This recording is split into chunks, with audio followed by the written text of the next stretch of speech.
Recognize the gentleman from Michigan's 10th District for 5 minutes for questions. Thank you, Mr. Chairman. Apparently, Democrat gaslighting produces zero emissions. But what does their radical agenda mean for constituents in my districts and your districts who pay more at the pump, who pay more for groceries? Folks in Southeast Michigan have experienced their jobs being extinct, being shipped to other states, being shipped to other countries because Green New Deal woke policies do not work in the real world. Let's look at this from a 30,000-foot view.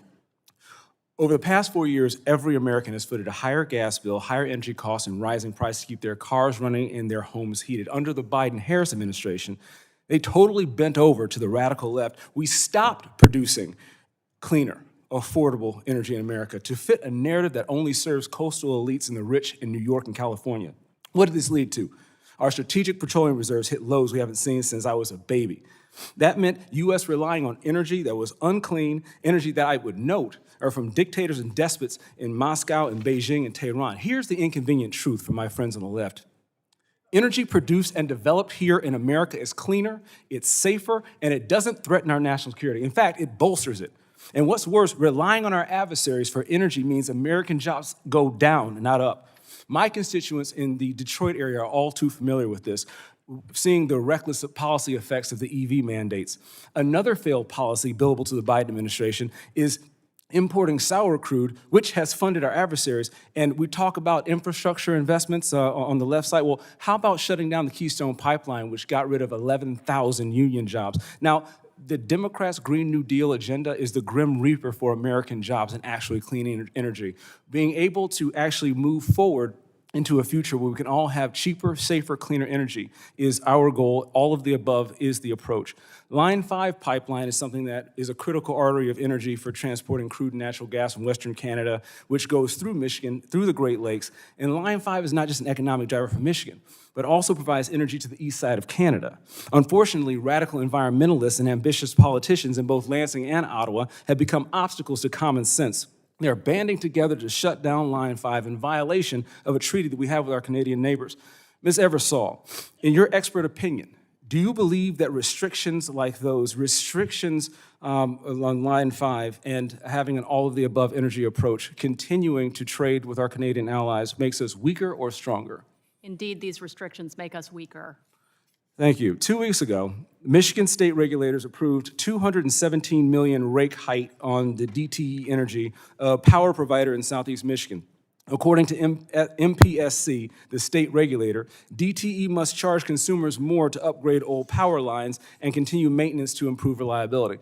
Now, we know that Michigan is now ranked 38 out of 50 for having the highest energy costs.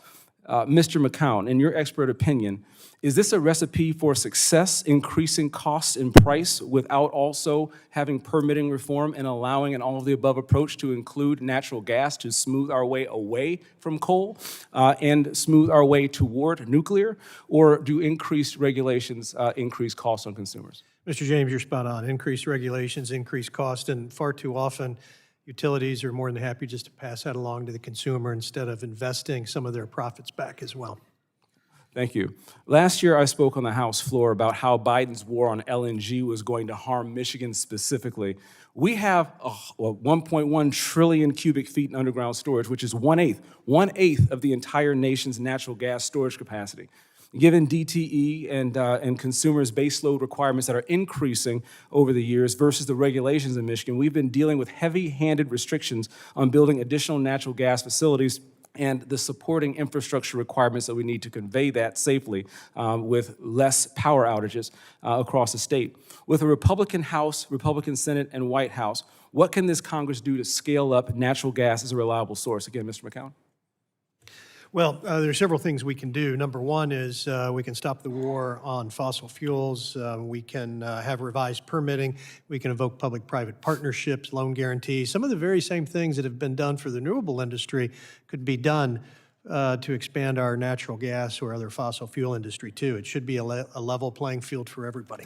We all want clean air. We all want clean water. We all want to reduce pollution.